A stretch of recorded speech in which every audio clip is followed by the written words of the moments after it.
क्या है आज का हमारा मजमून? दयानतदारी, या दोनों एक जैसी बात नहीं है। वफादार होना, दयानतदार होना। फेथफुलनेस जो है ये खुदा के हुजूर इंतहाई बेहतरीन अमल, खुदा के हुजूर मकबूलियत के लिए आपका दयानतदार और वफादार होना बहुत ज्यादा जरूरी है। ये खुदा की डिजायर भी है और डिमांड भी, डबलली डिजायर एंड डिमांड। ये ख्वाहिश भी है और आपसे वो तकाजा भी करता कि आप दयानतदार रहें, आप वफादार रहें, जो कुछ कहा जाता है उस पर अमल करने वाले बने। एक शख्स जब दूर दराज मुल्क को जाने को था तो उसने पीछे अपने नौकरों को कुछ तोड़े बांटे, किसी को 5, किसी को 2, किसी को 1, और वो दूर मुल्क में चला। काफी अरसा के बाद जब वापिस आया तो जिसके पास 5 थे उसने 5 से सौदागरी करके कितने कर दिए? 10। जिसके पास 2 थे उसने सौदागरी करके कितने कर दिए? 4। और जिसके पास 1 था उसने क्या किया? उसने जाकर जमीन में छुपा दिया, दबा दिया। जब मालिक वापस आया हिसाब किताब लेने के लिए तो उसने पूछा, हाँ भाई तू आ जा, तुझे मैंने 5 दिए थे, क्या रिपोर्ट है? उसने कहा, मालिक ये रिपोर्ट है, तूने 5 दिए, मैंने 5 को इस्तेमाल करके 5 और जमा कर दिए। दूसरे को पूछा, उसने कहा ये रिपोर्ट है, 2 के साथ मैंने। लेकिन एक खास बात, ये तमसील खुद खुदावंद यीशु मसीह ने पेश की है, खुद पेश की। पढ़ना होगा तो घर पे पढ़िएगा, मत्ती की इंजील 25वां बाब 23वीं आयत। और जिन्होंने 5 के साथ 5 किए या 2 के साथ और 2 किए, उनको क्या कहा गया? शाबाश ऐ अच्छे और दयानतदार नौकर। सो जब आसमान की बादशाही में मकबूलियत या कबूलियत या एप्रिसिएशन की बात होती है तो दयानतदारी का वहां भी जिक्र होता है। इसलिए दयानतदारी बड़ी अहम चीज है, वफादारी बड़ी अहम चीज है, फेथफुलनेस बहुत अहम बात है। क्योंकि जब तारीफ भी की गई तो ये कहा गया, शाबाश ऐ अच्छे और दयानतदार नौकर, गुड एंड फेथफुल। सो दयानतदारी का तो आसमान पर भी जिक्र होगा, इसलिए दयानतदार रहे। और उनका आसमान पर जिक्र होगा जो जमीन पर दयानतदार। अमल आप यहां करेंगे, एप्रिसिएशन वहां पर। सो दयानतदार रहे। बाइबल मुकद्दस में से लूका की इंजील उसका 16वां बाब 10वीं, 11वीं और 12वीं आयत।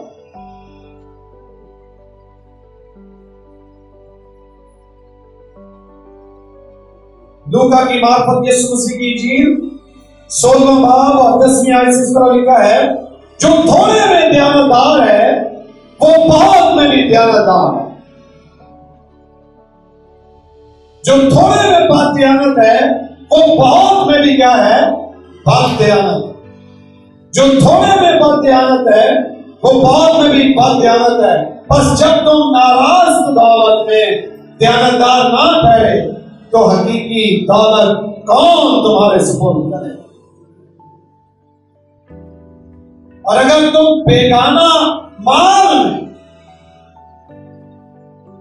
दयानतदार ना ठहरे तो जो तुम्हारा अपना है उसे कौन तुम्हारे सुपुर्द करेगा? 3 तरह की दयानतदारी का जिक्र यहां किया गया है। 3 टाइप्स ऑफ फेथफुलनेस। तीन इकसाम की वफादारी, तीन तरह की दयानतदारी है। थोड़े में दयानतदार होना, दौलत में दयानतदार होना और बेगाना माल में दयानतदार होना। जो थोड़े में दयानतदार है वो मैं भी दयानतदार हूं। जो दौलत में दयानतदार है, जो नाराजगी की दौलत में दयानतदार है, उसे आसमान पर अच्छा खजाना मिले। और जो बेगाना माल में दयानतदार, सो तीन तरह की दयानतदारी का तकाजा खुदा आपसे और मुझसे करता है। दयानतदारी के लिए मुख्तलिफ लफ्ज इस्तेमाल किए गए कि ये शख्स बड़ा दयानतदार या वफादार है। दूसरे लफ्जों में ये बड़ा ट्रस्टवर्दी है, ये काबिल एतमाद शख्स है।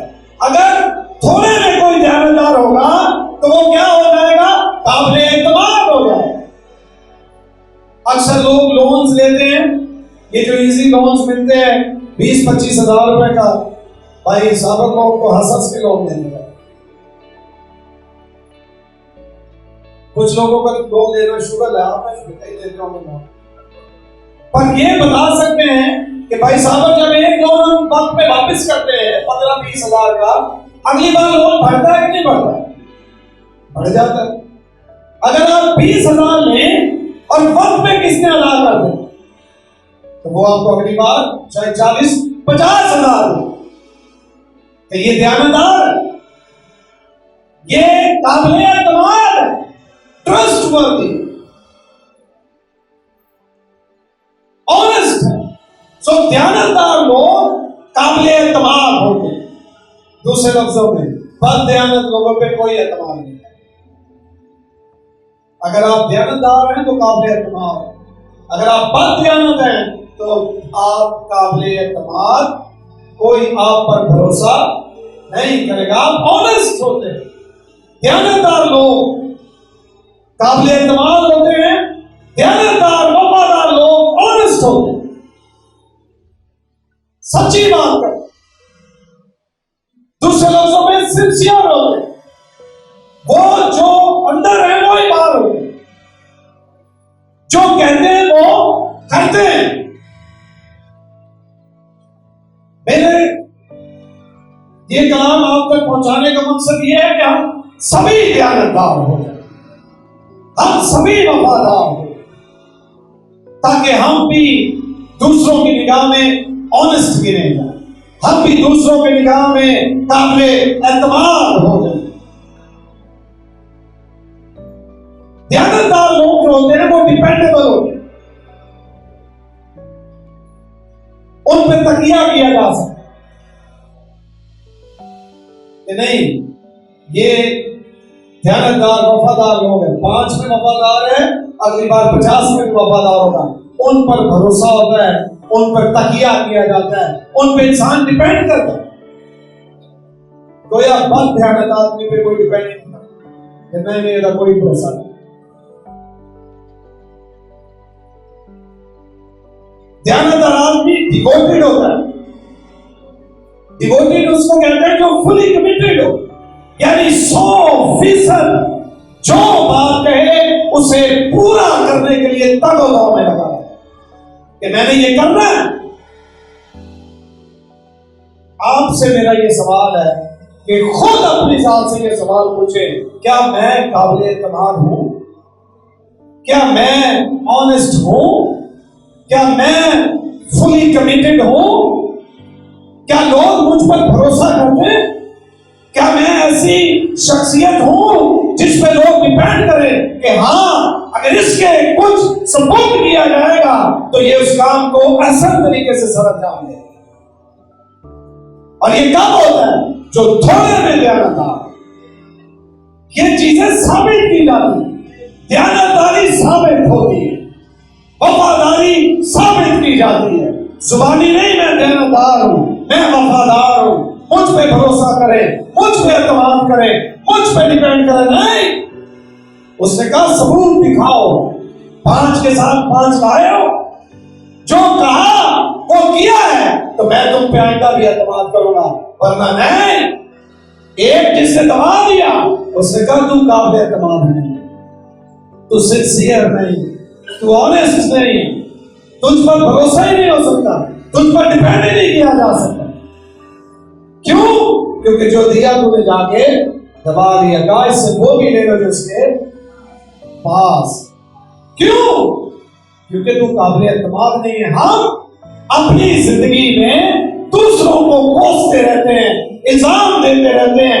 मैं कंपनी में तरक्की नहीं कर रहा, मैं अपनी वर्क प्लेस में तरक्की नहीं कर रहा, मैं मिनिस्ट्री में या चर्च में या बिजनेस में तरक्की नहीं कर रहा।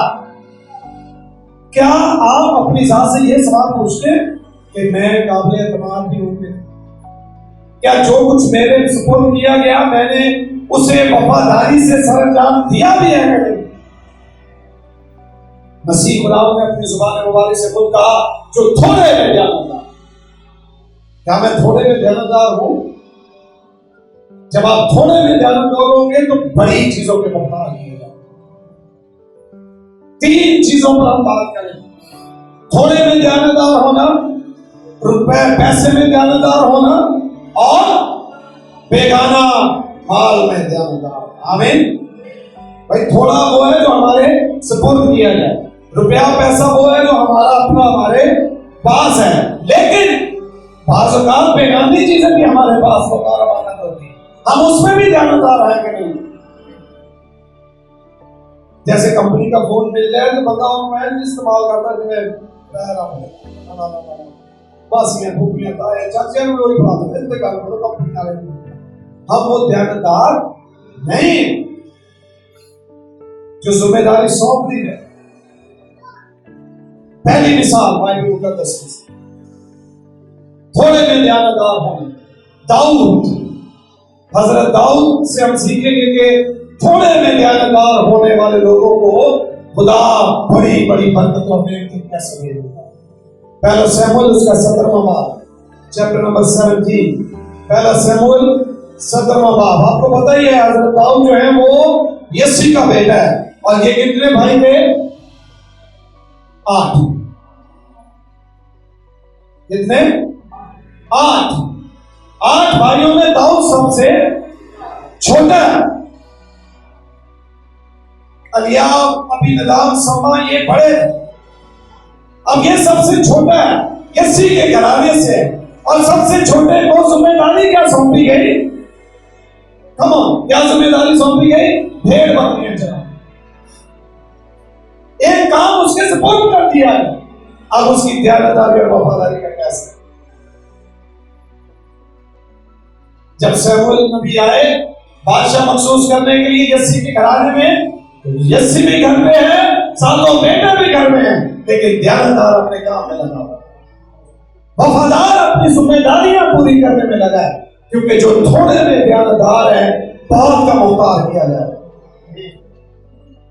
अबीनदाब को आगे लाए, उसने कहा ये भी ध्यानदार नहीं, ये भी नहीं, ये भी नहीं है। दूसरे लफ्ज़ों में वो मेरे प्लान में नहीं, खुदा के मंसूबे में नहीं, सबको अलग कर दिया।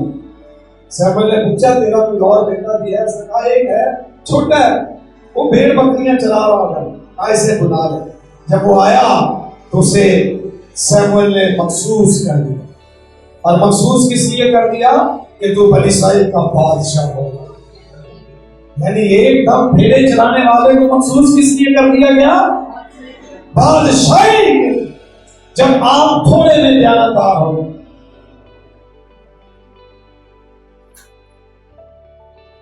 पहला शमूएल 17वां बाब 28वीं और 29वीं।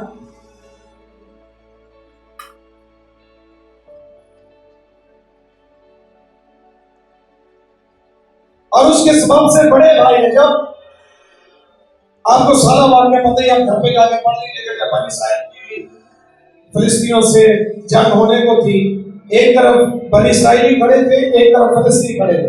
रोज फिलिस्तीनियों का एक सूरमा जिसका नाम जूलियत था वो आ जाता। अब जब जूलियत आता वो ललकारता, बहुत कदावत था, बहुत ताकतवर था, कोई सूरमा उसके सामने खड़ा नहीं होता था। बनी इस्राएल में से सारे जवान वहां पर मौजूद थे। यसी के 3 बेटे वहां पर मौजूद थे, अबीयाब, अबीनादाब और शम्मा। अब यसी ने अपने बेटे दाऊद को क्या कहा कि तू खाना लेके जा और अपने भाइयों की खबर भी लेके आ। अगर बेटा वफादार ना होता तो प्यो करिए वो खाना देगा, और अगर वो भेड़ों में वफादार ना होता तो खाना लेके ना जाता।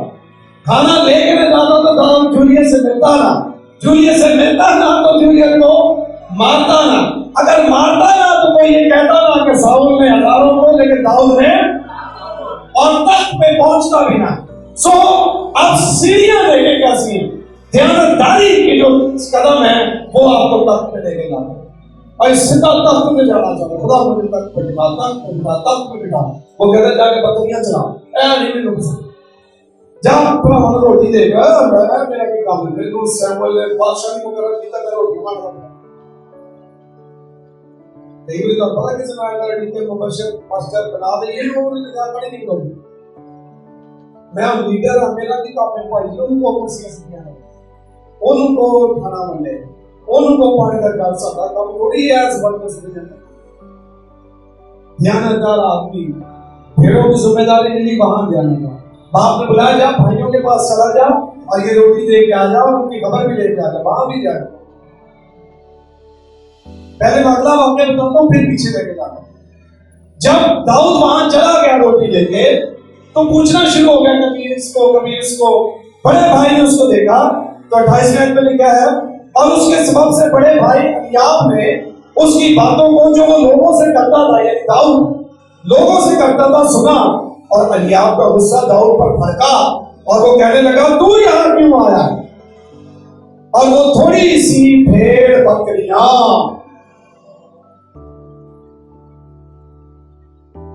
कितनी सी, जो थोड़े, कितने में, बहुत बड़ा नहीं, फ्यू शीप्स, थोड़ी सी भेड़ बकरियां, सिर्फ ये नहीं कहा भेड़ बकरियां। बाइबल में कोई लफ्ज फालतू नहीं, बिला वजह नहीं डाला, वहां खास तवज्जो के लिए उसने कहा पहले ही साल को थोड़ी कहना तो वही छाता है। वो थोड़ी सी भेड़ बकरियां तूने जंगल में किसके पास छोड़ी। मैं तेरे घमंड और तेरे दिल की शरारत से तू लड़ाई देखने आया, छोटा सी ना मैं तू मैं तो लड़ाई देखना चाहता हूं, मतलब लड़ाई देखने का शौक है, नहीं करो तेरी लाइन का मेरे पकड़ को लड़ता है, वो कहता है बच्चे की दवाई लेने गया और लड़ाई हो गई, दो बेर के दो कहता है काम के ते कई बार लड़ाई वेंदे वेंदे चलाते चलाते आप ही करके वापस आ गए। वो कहते हैं तू सब तो छोटा है, सीधे तीनों समझ गया तो लड़ाई देखना। पर जो खास बात उस भाई ने कही वो क्या कही, वो थोड़ी सी भेड़ बकरी, तू थोड़े में ध्यानदार, जो थोड़े में ध्यानदार है। और इन थोड़ी सी भेड़ बकरियों की जिम्मेदारी चूंकि दाऊद के पास थी तो दाऊद ने किया क्या था। 17वीं आयत, थोड़ा सा पीछे पड़ गया, 17वां बाब ही है, 17वीं आयत।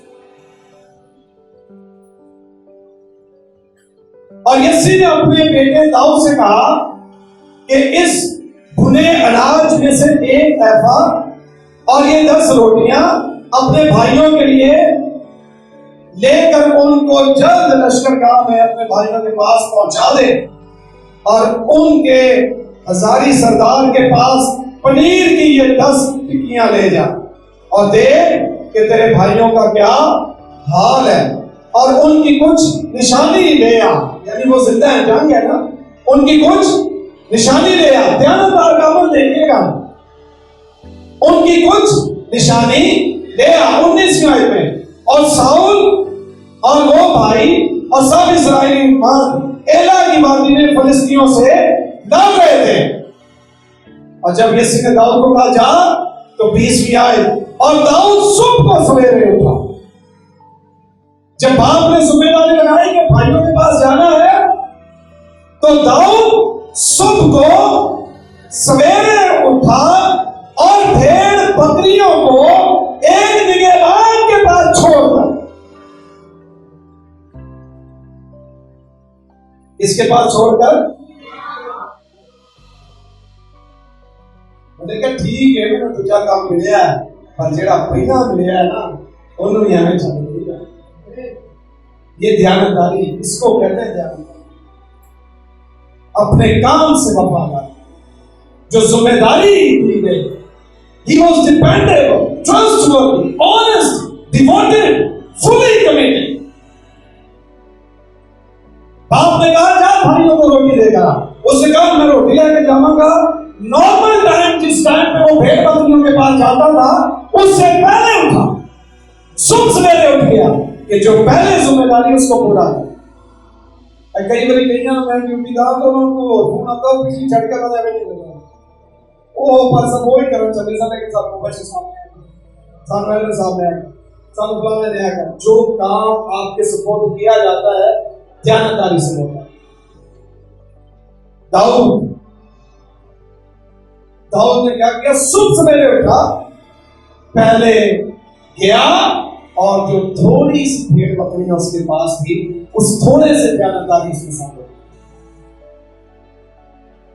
खुदा ने क्या जेड़ा इतना भेड़ा दी फिक्र जगाते हैं ना, ये बाप ने क्या फिर भी पहली जिम्मेदारी पूरी करके जा रहा है, थोड़ी भेड़ छोड़, मैं तुझे कौम का बादशाह बनाऊंगा।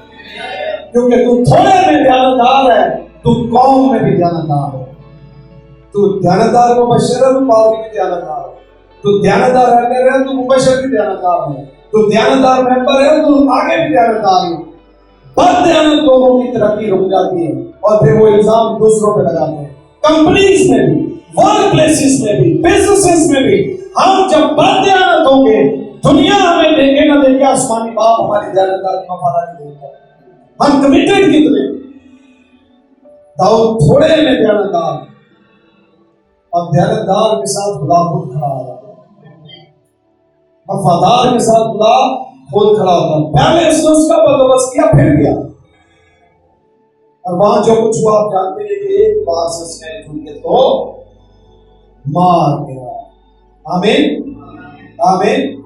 इसलिए हमेशा जो आपकी छोटी छोटी बिगनिंग्स होती हैं उन्हें अप्रिशिएट भी किया करें, उन्हें रिकॉग्नाइज भी किया करें। जो छोटा छोटा आगाज होता है कि जब मैं चर्च में आया तो मैं पीछे खड़ा होकर कुर्सियां संभाल करता हूं, मैं सफाई का काम करता हूं, डोंट फॉरगेट इट, कभी ना भूले। दाऊद भूला नहीं जब उससे बादशाह होने का वादा कर दिया गया, भूला नहीं कि उसे महसूस कर दिया गया, उसे पता है मुझे महसूस किया गया, उसे पता है मैं बादशाह होगा, लेकिन जो पहली जिम्मेदारी है वो उसे छोड़ ही दिया, वो उसे उसके साथ वफादार है। बस ये अपने चक्रा में और पिछली जो ध्यानदारी वफादारी हम छोड़ देते हैं, भूल गए, इसलिए शायद हम पीछे रह गए। कभी भी जो आपकी छोटी छोटी खिदमतें आप करते हैं उनको छोटा ना समझो, क्योंकि खुदा के कलाम में ध्यानदारी का आगाज ही थोड़े से होता है। हर बंदा तो बड़े बड़े काम करना चाहता है, वो कहना पहले छोटे काम होकर बड़े करें। खुदा की बादशाही में काम का आगाज थोड़े से होता है। मसीह ने खुद कहा तो थोड़े में ध्यान, उसने ये नहीं कहा जो बहुत में ध्यान था, उसने कहा नहीं जो थोड़े में ध्यानदार है वो बहुत कम होगा। अगर बहुत आप तक नहीं पहुंच रहा ना तो समझ लें कसूर आपका, खुदा का कलाम सच है। दूसरी बात, माल और मता में भी ध्यानदार। इब्राहिम रुपए पैसे में ध्यानदारी है। जब इब्राहिम को पता चला कि हमला हो गया है, बादशाह जो है उन्होंने हमला कर दिया है, लूत को भी ले गए और बहुतों को गुलाम बना के ले गए, इब्राहिम जो था वो महफूज जगह पर था, उसे खबर मिली। जब खबर मिली तो उसने 318 जवान अपने साथ लिए। कितने जवान साथ लिए? 318 जवान साथ लिए और हमला कर दिया। हमला करके फतह पाई, अपने लोगों को भी वापस ले आया और बहुत सामान भी लेकर आया। माल की वफादारी चेक की, बहुत सारा माल भी लेकर आया। पैदाइश की किताब 14वां बाब 18 में, बल्कि 17वीं आयत से पढ़ते। और जब वो केदरलाओमेर और उसके साथ के बादशाहों को मारकर फिरा, यानी इब्राहिम ने मारकर वापस आया, तो सदूम का बादशाह, कौन सा बादशाह? सदूम का बादशाह उसके इस्तेमाल को सभी की वादी तक, जो बादशाही वादी है, आया और मिलके सिर्फ सालम का बादशाह रोटी और मैन लाया, और वो खुदा ताला का काहिन था। अब एक मिलके सालम का बादशाह आया, एक सदूम का बादशाह। सदूम के बादशाह के लिए तो इब्राहिम माल लूट के वापस लेके आ रहा, मिलके सिर्फ सालम का बादशाह, कोई पता नहीं किधर से आया और कोई पता नहीं किधर चला। इब्राहिम को मिला उस वो रोटी और मैं लाया। काहिन क्या करता है? रोटी और मैं लाता है। और इब्राहिम ने क्या किया? मिलकर सिर्फ सालम का बादशाह रोटी और मैं लाया, और वो खुदा ताला का काहिन था, और उसने उसको बरकत देकर कहा, खुदा ताला की तरफ से जो आसमान और जमीन का मालिक है, इब्राहिम मुबारक, और मुबारक है खुदा ताला जिसने तेरे दुश्मनों को तेरे हाथ में कर दिया।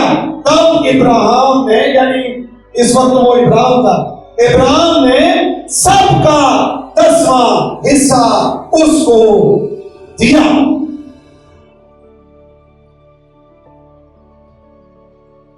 साडा पता की तरीका काहे सानू रोटी दे, मैं दे, बरकत है, ऐसी कुछ ना दे, पर ले जाओ अभी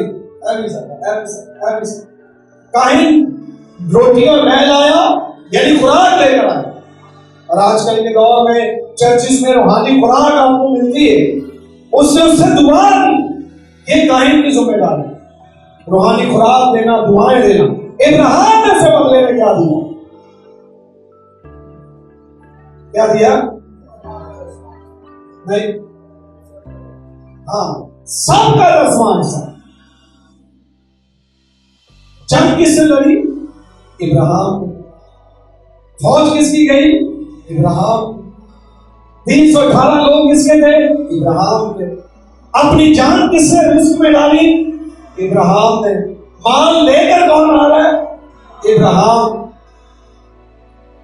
और 10वां हिस्सा सबका उसने कायम किया।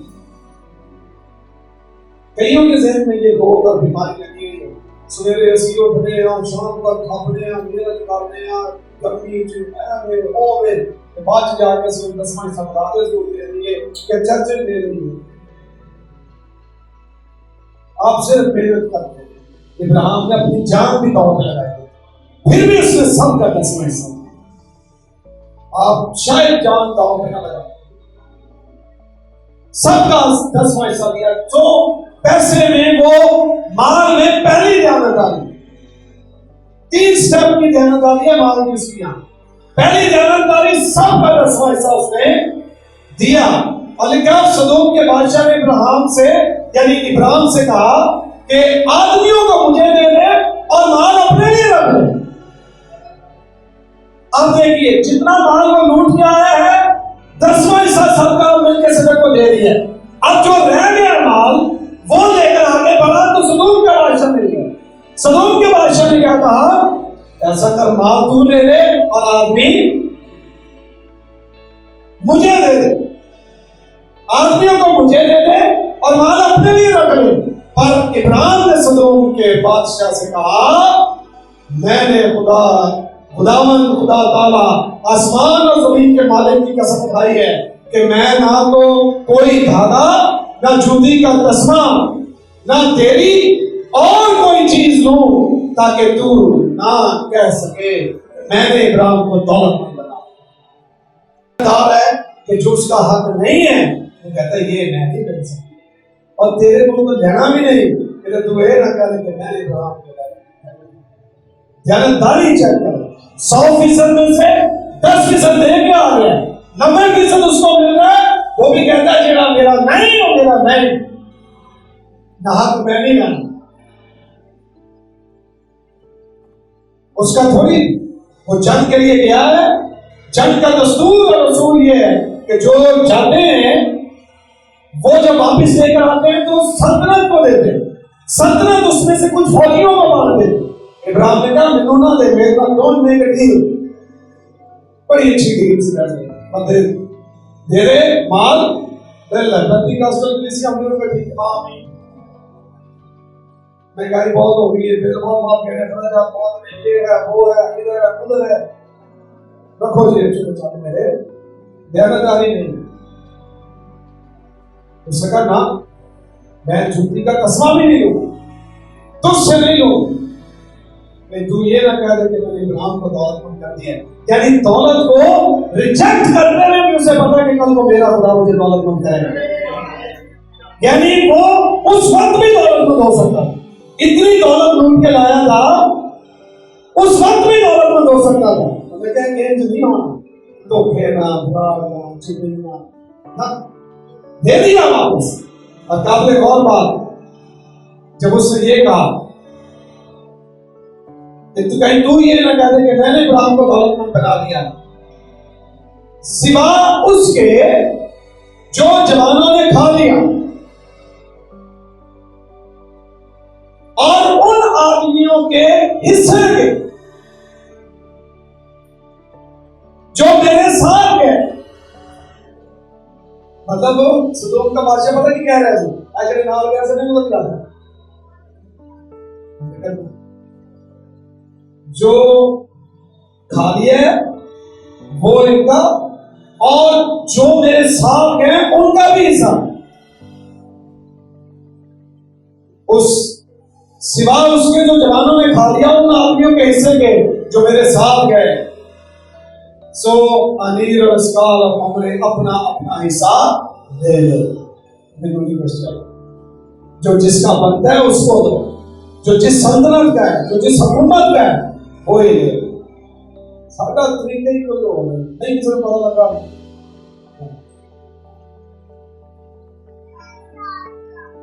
ऑफिस में कोई भेजता है 2000 रुपए दे गया, मैं 500 का काम होता है, हम नहीं पूछा।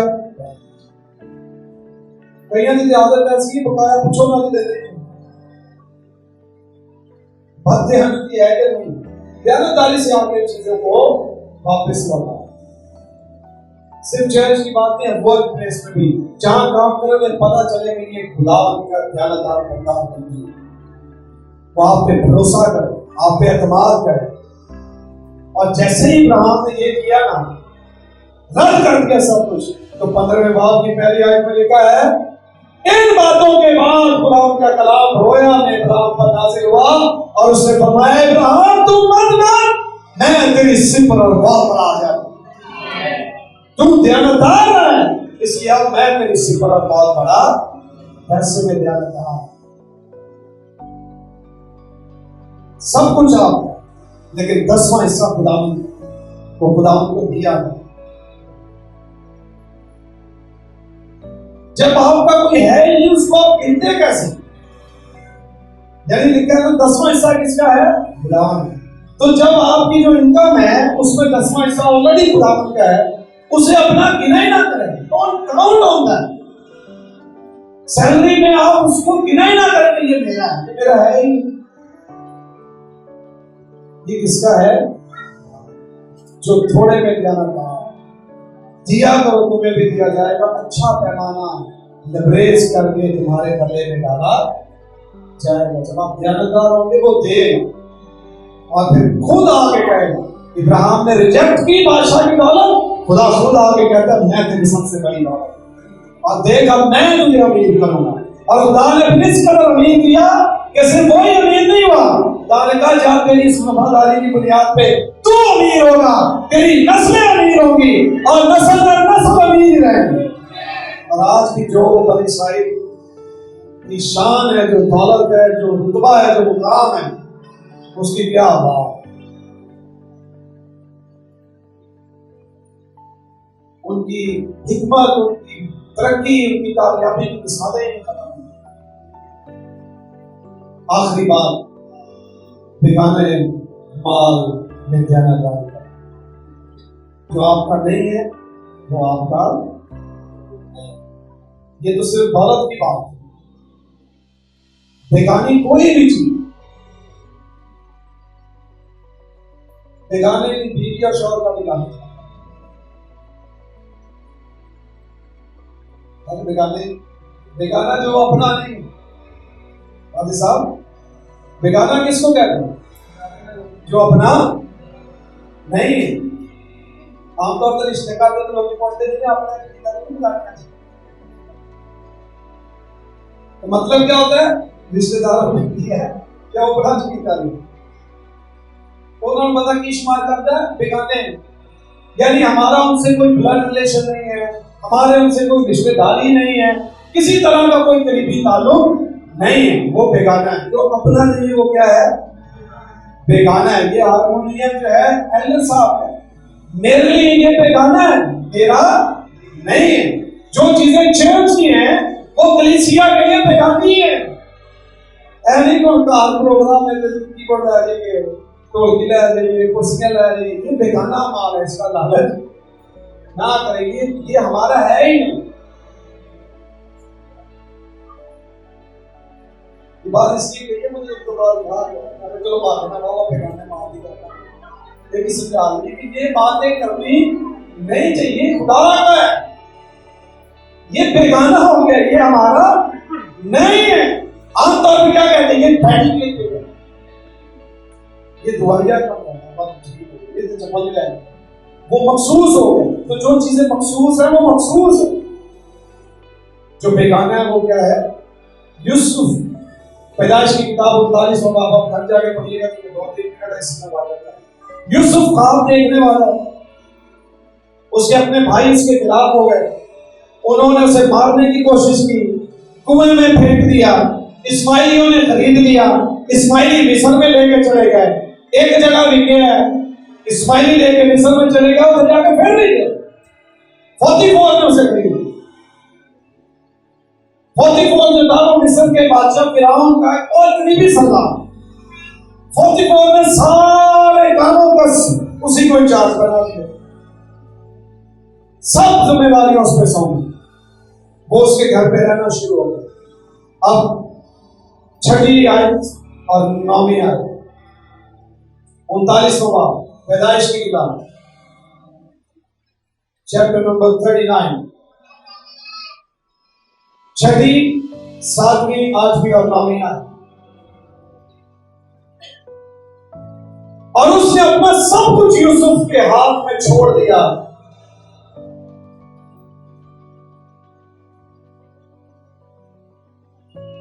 और सिवा रोटी के जिसे वो खा लेता था, पोतीफर ने सब कुछ यूसुफ के हाथ में छोड़ दिया, और सिवा रोटी के जिसे वो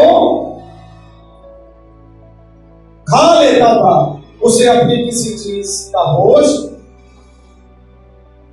ना। 8वें आयत में लिखा, लेकिन उसने जब पोतीफर जल्दी खत्म करते, पोतीफर की बीवी जो है उसकी नजर यूसुफ पे पड़ गई, वो चाहती थी कि ये मेरे साथ रिश्ता कायम करे।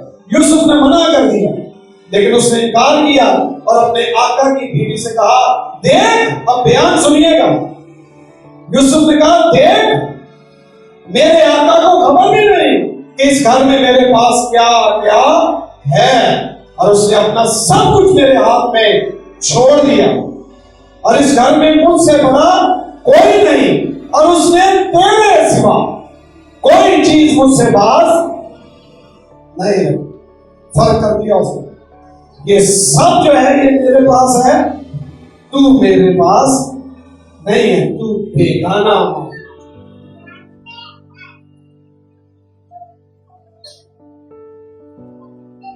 हम अपनी जिम्मेदारियां समझें कि हमारा इख्तियार क्या है, हमारा काम का दायरेदार क्या है, हमारे सुपुर्द क्या किया है। अगर किसी के सुपुर्द थोड़ा काम किया गया तो वो ही करे, दूसरा ना। भाई यूसुफ चाहता तो कहता भी सारा कुछ बादशाह ने आप भी मेरे नाम कर देता है, तेरी बीवी अपना आप मेरे नाम आप भी कर दी, चल ठीक है मैं अगला मंगे। उन्हें कहते हैं जो मेरा नहीं है वो मेरा, ये मेरा एरिया ही नहीं, ये मेरी जिम्मेदारी ही नहीं, ये मुझे सौंपा ही नहीं है। आपको भी एल्डर साहब, एल्डर्स की अपनी जिम्मेदारी, डीकन्स की अपनी जिम्मेदारी, पास्टर की अपनी जिम्मेदारी, मुबशरान की अपनी जिम्मेदारी, वर्शिप वालों की अपनी जिम्मेदारी, घर में आपकी अपनी जिम्मेदारियां होती हैं, जॉब पे आपकी अपनी जिम्मेदारियां होती हैं। जो आपके सुपुर्द है वो करें,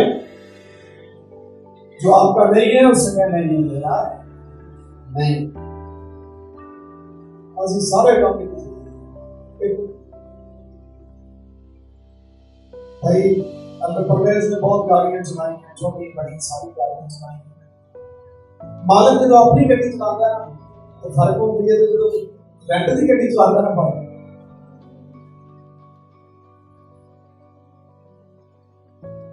रेंट वाली गड्डी नैन जी बजाते हैं, खड़े खुड़े की परवाह नहीं, इतना नीचे में फंसी है, लेकिन मालिक अपनी चीज का ख्याल है।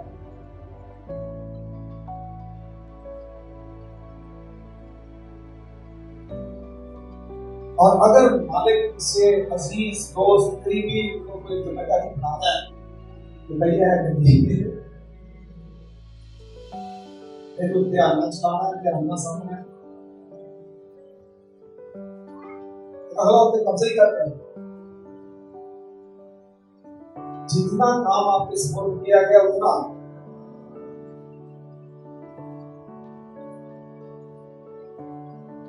हम अपने साथ में पता नहीं क्यों लिमिट्स क्रॉस करते हैं। खिदमत में भी लिमिट्स क्रॉस करते, काम में भी लिमिट्स क्रॉस करते। बाद में हम कहते हैं छोटे काम में असर बुलाना। कई लोग तो बेगानी दुआ नहीं तो अपनी दुआ अपने करना। ये दूसरी मिसाल देखो समझाना। ਜਦੋਂ ਅਸੀਂ ਕਹਿੰਦੇ ਨਾ ਫਲਾਣਾ ਭੈਣ ਦੁਆ ਕਰ ਜਾਂ ਫਲਾਣਾ ਭਾਈ ਦੁਆ ਕਰ, तीन चार ਜਿਹੜੇ ਨਾਲ ਹੁੰਦੇ ਨੇ ਉਹਦੇ ਨਾਲ ਉੱਚੀ ਦੁਆ ਸ਼ੁਰੂ ਕਰ ਦਿੰਦੇ। ये बेगानी दुआ पे कब्जा करना नहीं है। कि जब जिसको कहा गया ये असूल और दस्तूर की बात है कि अगर मैं कहूँ बशर खाली दुआ करें, बाकी उनके साथ मिलकर दुआ करें, ये सीख लें कि आपकी आवाज उनकी आवाज से कम रहनी चाहिए। जिनको लीड करने के लिए वो ऐसी एक केस लेके सारे सरदार बड़े बुजुर्ग करते थे, ते छोटे साहब तो बुजुर्ग करने का दिया तो ते कई चुचुने ना लगे थे सब निकल जाते इस वो आग बड़ी मांग रहे हैं आगा तेरे मुंह जाते हैं वो जो बुजुर्गों को जोश में पालिया सब ना तो फॉलो वगैरह मुंह जाता है कई पूरी जज्बाती लोग कोई कहता निकल रही है यीशु के नाम से, तो अगर मैं तुझे बात कहूँ यीशु के नाम से तो गाँव में यही कहना हूँ बुजुर्गों को क्यों परेशान करते हो, हम निकले तो मंदिर में है एक कहना निकल जाके कहने का बात कहूँ मुझे कंफ्यूज कर देते हो ये की करें। जब चर्च में भी किसी को कहा जाए ना बहन ने भाई दुआ करे, ये आप कर सकते हैं उसके साथ, लेकिन उससे ज्यादा नहीं।